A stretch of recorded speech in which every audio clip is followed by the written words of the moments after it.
away, the mice will play. How many others are going to be auditioning for the Prime Minister's job up there? It's okay, they won't be there long regardless. Yeah, here. But in the meantime, we've got a forthcoming crisis this government helped create.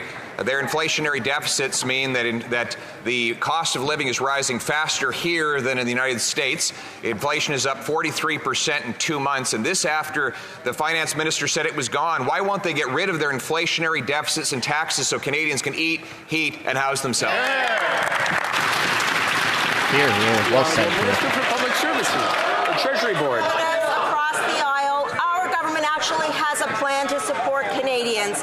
Whether it's 11 million Canadians with the grocery rebate, whether it is 4.2 million Canadians with the workers' benefit, Mr. Speaker, or whether it is 6 million Canadians with indexing old age security, Mr. Speaker, unlike the Conservatives, our government actually has a plan, and every step of the way, we will focus on Canadians and what they need during this economic time. Thank you, Mr. Speaker. Leader of the Opposition.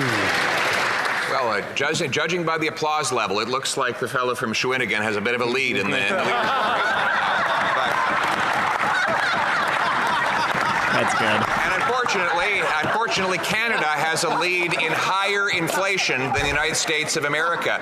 Even the Bank of Canada's Governing Council expressed concern that it was giving false hope about interest rates. The recent inflation report that came out shows that the bank may again have to raise rates on the Canadian people who are the most indebted in all of the G7. Will this government reverse its inflationary deficits before rates rise and bankrupt Canadians? The Honourable Minister for Innovation.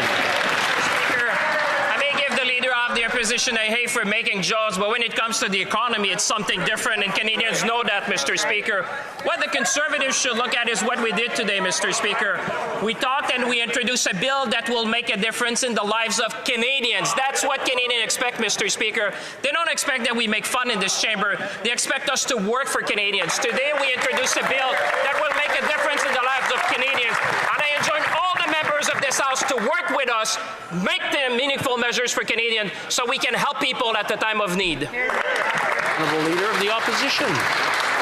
Well, I do tell the occasional joke, Mr. Speaker, but none of my humor meets with the joke that is this government's economic plan.